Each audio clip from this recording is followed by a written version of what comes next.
My name is Aspen Reed. That night, my phone kept blowing up from the family group chat. Dad typed first. We're cutting you off. You're no longer my daughter. From now on, everything goes through my lawyer. Mom jumped in right after finally. You've always been nothing but a disappointment. My older sister Bryn dropped a red heart and added, Take care of yourself for once. I read every word. No screaming, no begging. I just typed one single word back. Fine. Then I opened my banking app and started deleting. The $4,000 a month downtown Atlanta penthouse rent canceled. The black cards they all used as their own frozen. The platinum health insurance that paid for every doctor visit, every prescription, every emergency terminated. 6 years of automatic payments over $220,000 total, gone in 8 minutes flat. I put the phone down, looked straight into the camera, and let the corner of my mouth lift just a little.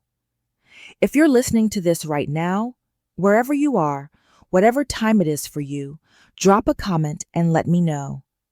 I'm curious who else has gotten a message like that and what they did the second after they hit send. Because for me, that tiny fine was only the beginning.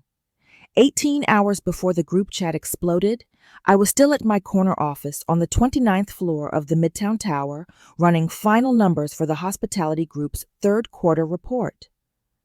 The city lights glittered 30 stories below, and the only sound was the low hum of the air conditioning and my fingers on the keyboard. My phone buzzed once. A single text from Uncle Jet, the only Reed relative who had never once asked me to help out just this month. You need to hear this now. Attached was an audio file. 5 minutes and 12 seconds. I slipped in my earbuds, leaned back in the leather chair, and pressed play. At first, there was only background noise, clinking glasses, laughter, the muffled thump of music from the private room at the Buckhead Steakhouse Dad had reserved for his 60th birthday. Then Bryn's voice cut through clear and sharp, the way it always got after her second martini. Honestly, at this point, Aspen is basically our personal bank. One text and the money just appears in the account. It's almost too easy. Colleen laughed loud enough to be picked up by whoever was recording. As long as she keeps paying the rent on this view and the black cards, I'm not asking questions. A male voice I recognized as one of Dad's old business partners shouted to the Reed family's very own walking ATM glasses. Clinked. The table roared. I paused the file at 3 minutes 47 seconds. I did not scream. I did not cry. I simply felt the last thread I had been clinging to snap inside my chest because I knew exactly how much that walking ATM had cost me. It started 6 years earlier, the same month I accepted my first CFO position at 26. Dad's furniture business had collapsed under bad loans and worse decisions. He called me from the emergency room claiming chest pains from stress. Mom got on the extension voice, trembling. Told me the bank was taking the family home, the cars, everything. They both said the same thing, word for word. You're the responsible one, Aspen. You're the only one who can save us. So, I saved them. I signed the lease on a 32nd floor, 2-bedroom penthouse in downtown Atlanta so they could keep appearances for the church crowd. $4,000 every first of the month direct from my account. I added all 4 of them to my Platinum Health Plan Zero Deductible, the kind that gets you same-day specialist appointments. I gave Ben a supplementary card with no limit because she was between opportunities and needed to keep up with her friends. I covered the private college tuition she still owed after Dad stopped paying halfway through senior year. I never sat down and added it up until that night in the office when I finally opened a blank spreadsheet and started typing the rows filled fast.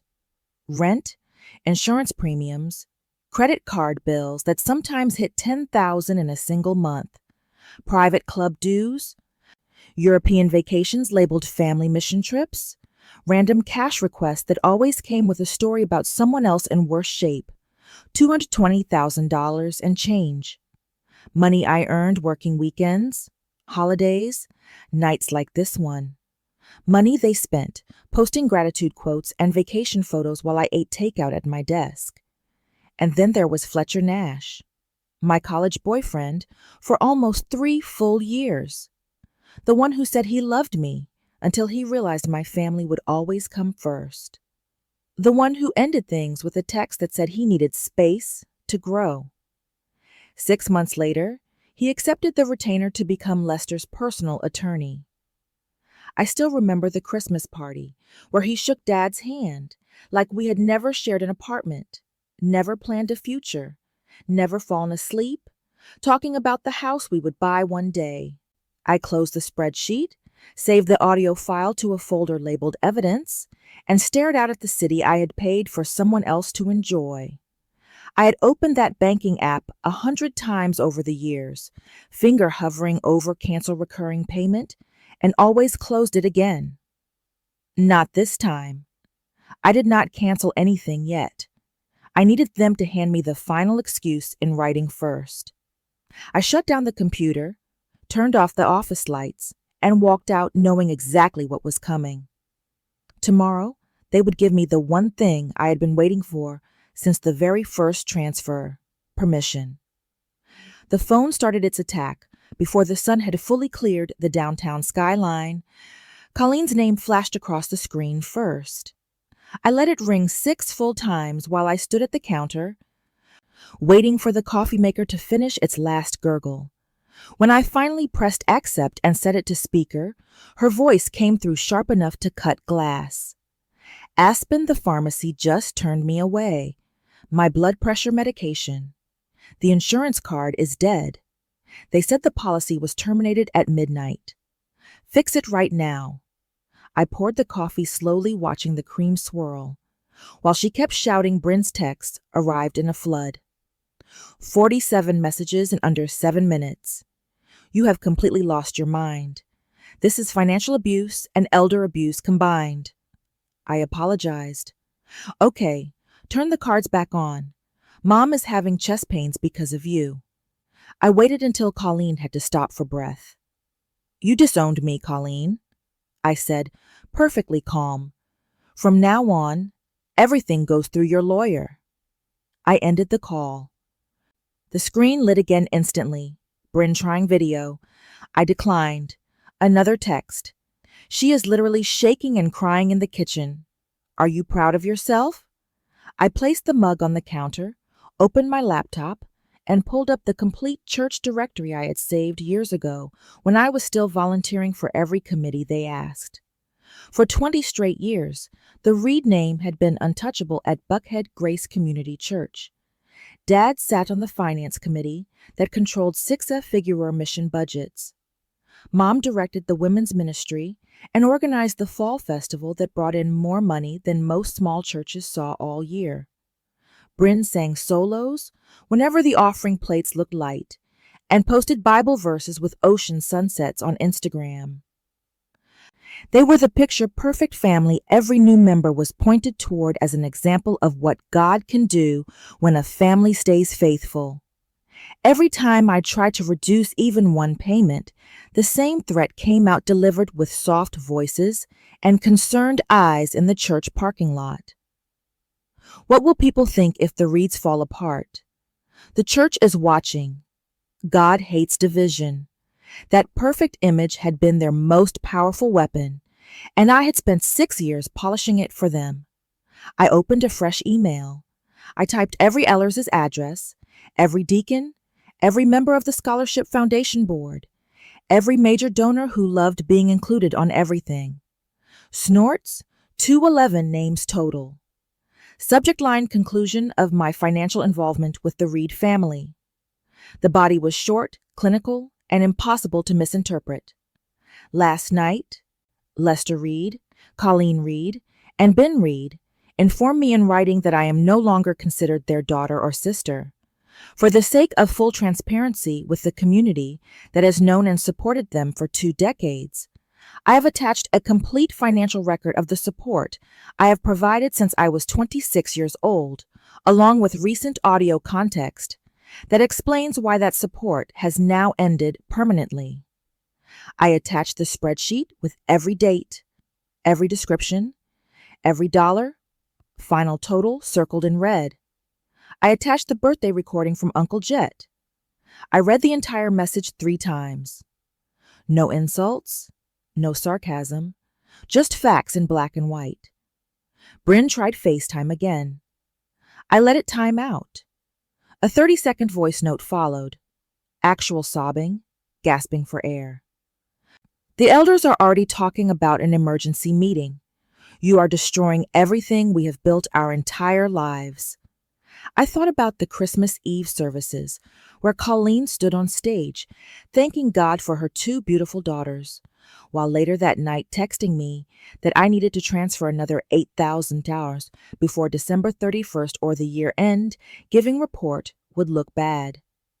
I thought about the mission trip photos Bryn posted from Greece paid for with the supplementary card that had my name as primary account holder.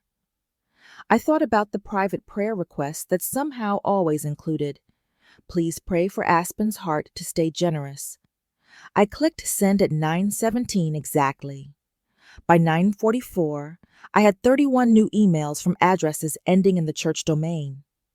Some were stunned silence. Some were direct questions to Lester demanding explanation. Some were private notes to me saying they had always wondered but never felt it was their place to ask. Colleen called again. This time her panic was mixed with pure rage. "They are forwarding your email to every committee. Take it back before tomorrow." I took a slow sip of coffee. "You have Fletcher for legal issues." Bryn broke through on video. The background was the penthouse kitchen with the marble island I had paid to have installed after she decided the old one looked cheap. "You think this makes you powerful?" she screamed through tears. "You just lit our entire reputation on fire in front of people who have known us since we were born." I looked straight into the camera. "You lit mine first. I am only letting the smoke clear." I ended the call, closed the laptop, and walked to my own small balcony. The city was fully awake now, and for the first time in 6 years, nobody was waiting for my next transfer. The silence that followed was the sweetest sound I had ever heard. The email disappeared from my outbox at 11:03 that night. I expected the usual delayed reactions, maybe a handful of polite messages by the next afternoon. Nothing more dramatic than a few raised eyebrows at Sunday service. The response came much faster and much louder. Within minutes, the replies started rolling in first, from individuals who still had my personal emails saved from years of volunteer sign-up sheets. Mrs. Eleanor Hayes, the sweet widow who sat 3rd row center every week and always slipped $20 bills into the offering plate with a trembling hand, wrote first. "Aspen, I just opened this. Is everything in the attachment real? I'm sitting here shaking." I stared at the screen and did not type back. Then the tone shifted hard. Elder David Marion, the man whose signature approved every scholarship check Lester ever handed out, forwarded my entire message to the full leadership text thread with a single sentence in bold red letters. "We are meeting first thing tomorrow, no exceptions." Deacon Phillips responded to the whole group seconds later. I have listened to that recording 4 times. Lester has to face this tonight. By the time I set the phone down to make tea, screenshots were already moving through the women's ministry chat.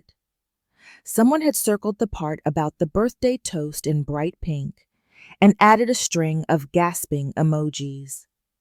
Another member posted the folded hands emoji directly beneath Colleen's name.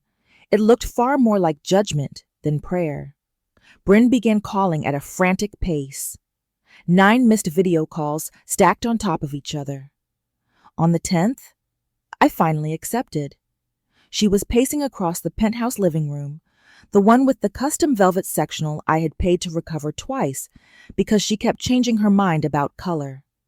Snorts. The skyline glowed behind her, through windows I had never once stood in front of to enjoy.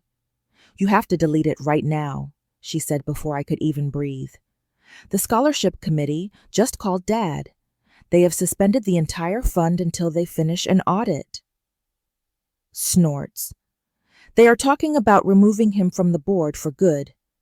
I stayed silent. She stopped in front of the marble fireplace. This is our home, Aspen, our friends, our life. You are burning it all down. I finally spoke. You burned mine first. I am only letting the smoke clear. She opened her mouth, closed it, then whispered, Fletcher is drafting a cease and desist as we speak. You can still stop this. I looked past her at the abstract painting she had charged $23,000 for because it matched the energy. Tell Fletcher to send the bill to Lester, I said, and ended the call. The messages kept coming in waves. A former youth pastor who used to lead lock-ins wrote a long note about praying for softened hearts and restored relationships. The woman who had chaired the fall festival for the last 5 years messaged privately, I always wondered how your parents could afford that place after the business failed. Thank you for your courage. The senior pastor pinned an announcement in the private Facebook group asking members to refrain from public speculation while leadership addressed a painful family matter with grace and truth. The word truth stood out in bold. Lester tried calling from the cell number I had kept active since I was in college. I watched the screen light up, then go dark again. A new email appeared from the executive director of the Scholarship Foundation. The subject line was short and formal. Immediate freeze on all Reed Family Fund disbursements, pending full review. I left it unopened. The women's ministry leader sent a group voice note that auto-played when I brushed the screen. Ladies, please stop forwarding screenshots. Leadership is handling this. We are still one body. Her voice cracked on the last word. Prayer requests began appearing on the public church page. Carefully worded posts from deacon wives asking the congregation to lift up a longtime ministry family, walking through exposure and accountability. The comment sections filled with responses that cut deep in the politest possible way. Praying the Lord cleans his own house. Thankful for light in dark places. Grateful for a sister willing to speak hard truth. Each new notification lit the ceiling above my bed in soft blue pulses. I turned the phone face down, but the glow still leaked around the edges. I never fell asleep. I just lay there watching the city lights through the blinds, listening to an entire community I once tried so hard to please turn its full attention to the truth I had finally laid bare. By the time the sky outside shifted from black to charcoal, the silence that followed was no longer heavy. It was absolute, and it belonged entirely to me. Bryn went live on Instagram from the 32nd floor living room. I only knew because half the church started tagging me within seconds. The thumbnail showed her sitting on the floor in front of the marble fireplace mascara, streaking hair unbrushed for what might have been the first time in her adult life.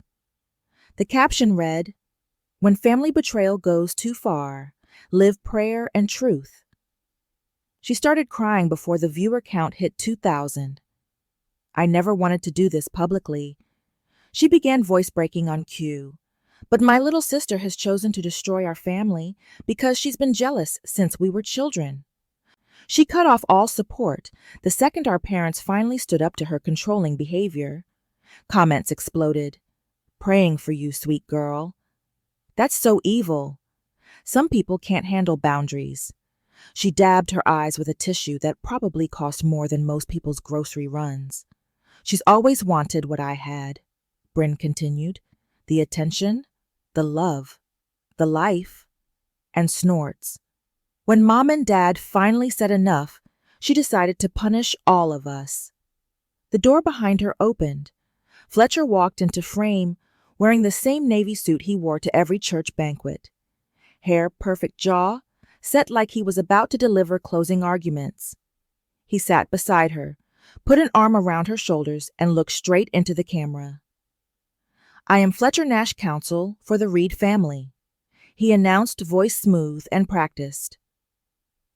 "What Aspen has done is textbook defamation and tortious interference. We will be filing suit tomorrow morning for damages and immediate injunction to remove all false statements from circulation."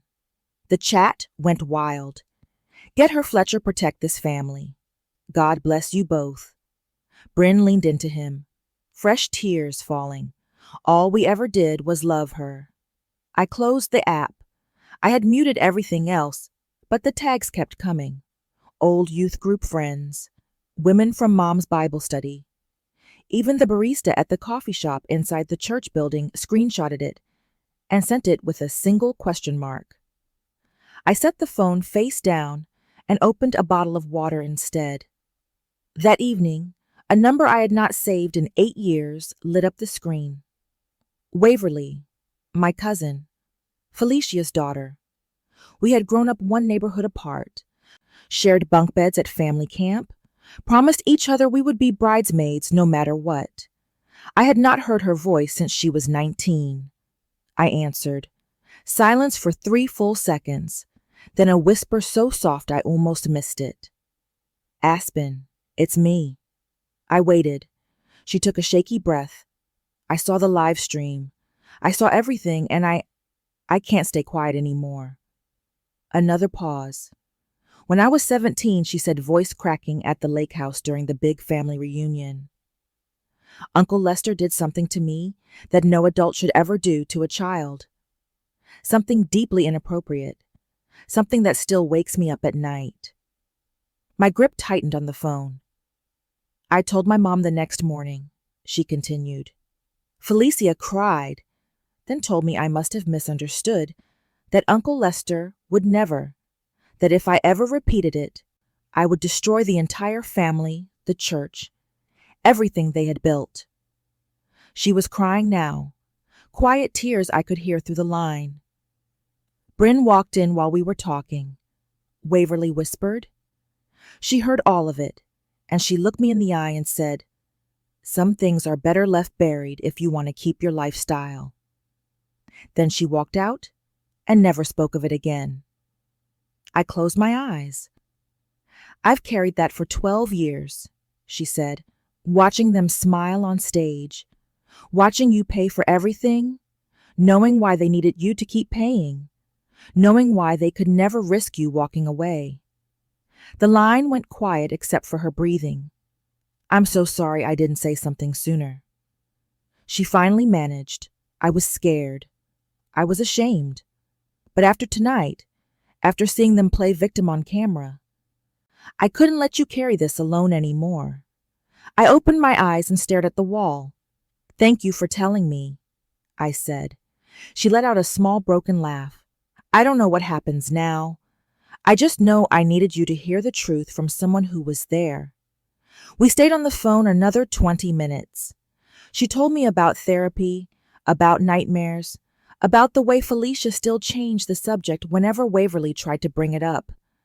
When we hung up, the apartment felt different. The anger I had carried for years shifted into something colder, harder, final.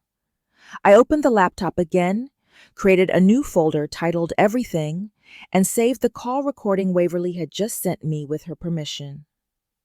Then I closed the lid, turned off every light, and for the first time since the group chat message, I slept without dreaming. The church wasted no time once the outside accountant arrived. 2 elders, the head of finance and a forensic specialist from a downtown firm, locked themselves in the administrative wing with every ledger, every bank statement, and every donation record connected to the Reed Family Scholarship Fund. They worked through meals, through nights, through whispered arguments that leaked into the hallway. On the second afternoon, they found the pattern.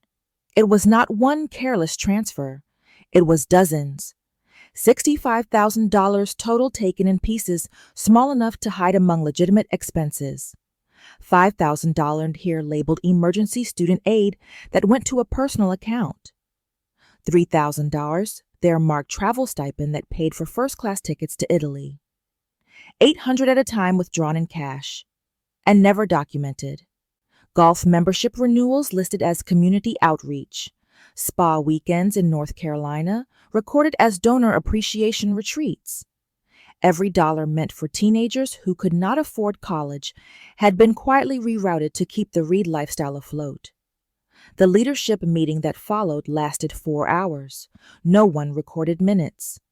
No one leaked details.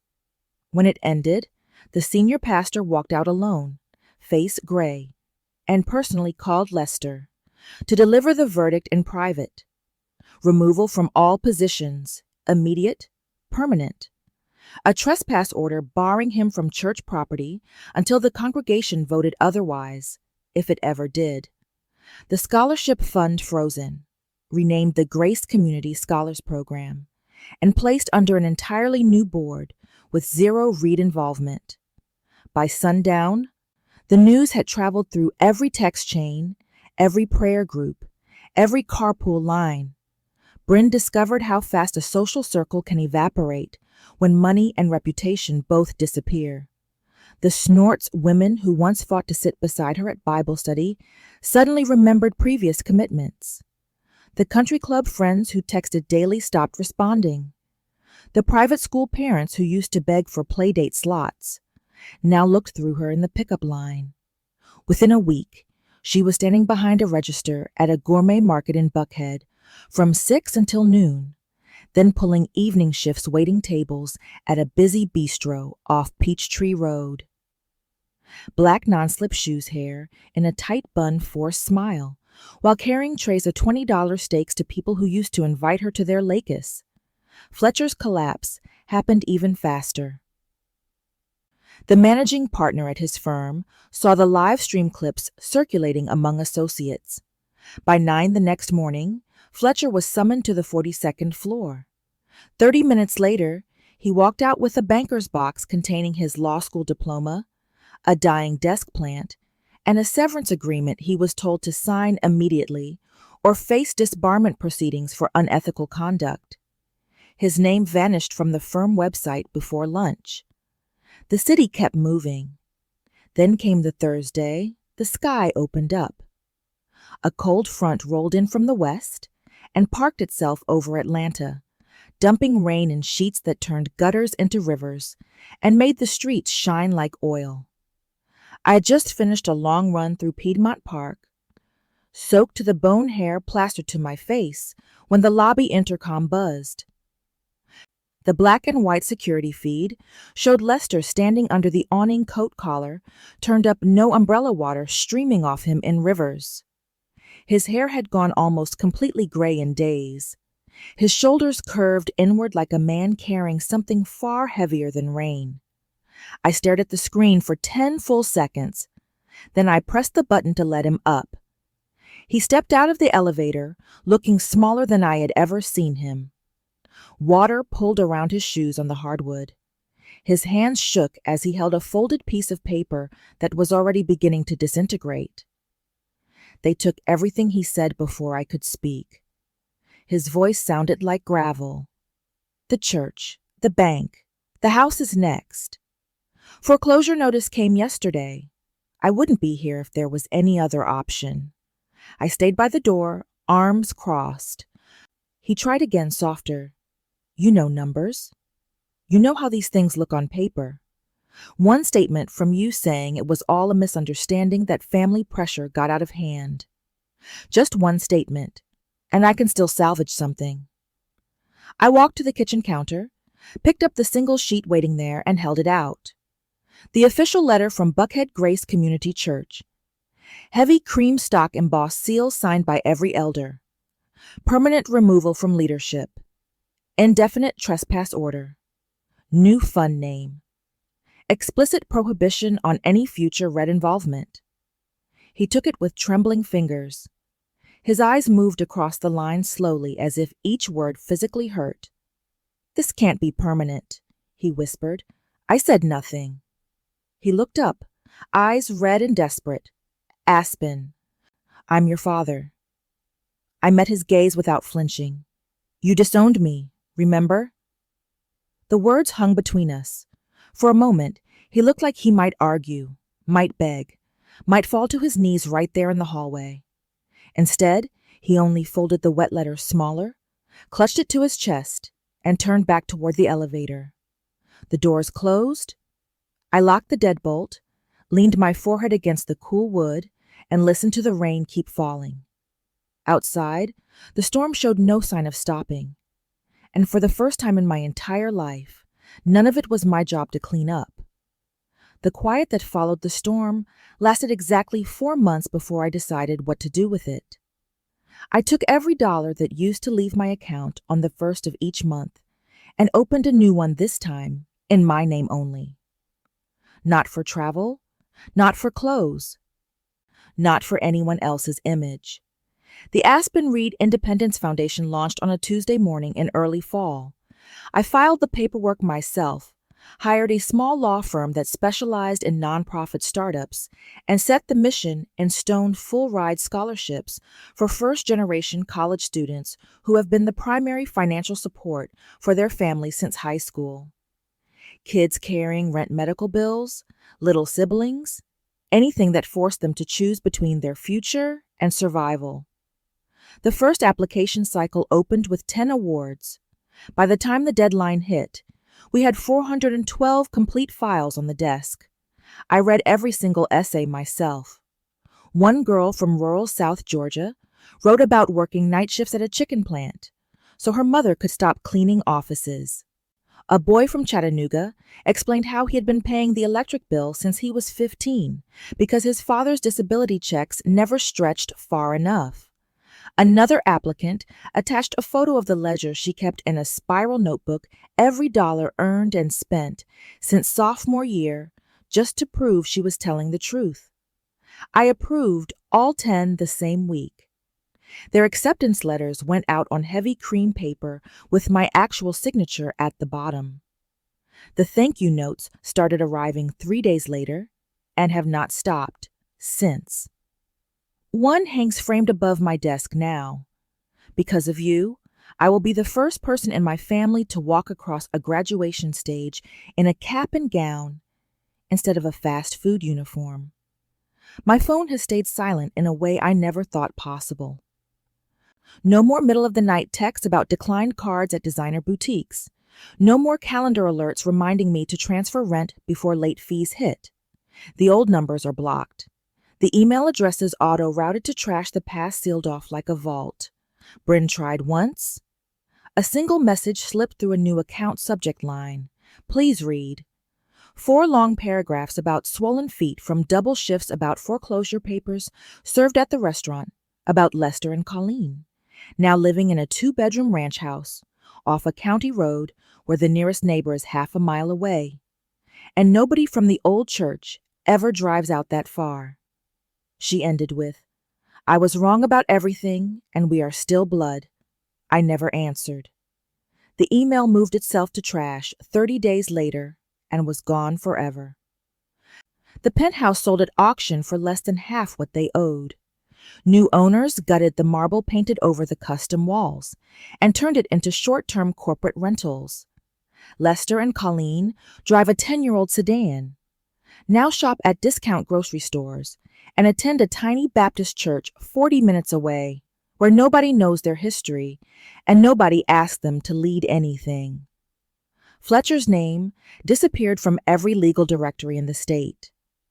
Word is, he took a low-level associate job in Mobile, under a different senior partner starting over at 40 with the salary he used to laugh about. I drove past Buckhead Grace one Sunday morning in October, just once on my way to meet the first scholarship recipients for breakfast. The parking lot was packed with new cars. Young families walked in carrying toddlers and coffee cups, laughing about football scores and school fundraisers. The old scholarship banner had been replaced with a new one in different colors. Grace, Community Scholars Program. No last names attached. I slowed at the stop sign, rolled the window down, Let the organ music drift out for a few seconds. Then I smiled, pressed the accelerator, and kept driving. I've not been back since. People still ask if I ever miss them. The honest answer is no. I miss the idea of parents who celebrate your success instead of mining it. I miss the idea of a sister who cheers for you instead of competing with you. I miss the idea of family meaning safety instead of scoreboard. But I do not miss the people who taught me those ideas were fairy tales. If you are watching this, and you are the one who always pays, always fixes, always says yes. Because saying no would make you the monster. Hear me clearly. Your value is not a balance sheet others get to write in red ink. Your love is not a subscription they can keep as long as the direct deposit clears. Your future is not collateral for their comfort. You are allowed to cancel the payment. You are allowed to block the number. You are allowed to close the door and never open it again. And when you do, the silence on the other side is not punishment. It is oxygen. It is space. It is the first day of a life where your worth is no longer negotiable. That is the inheritance I claimed for myself. And now, if you need it, it is yours.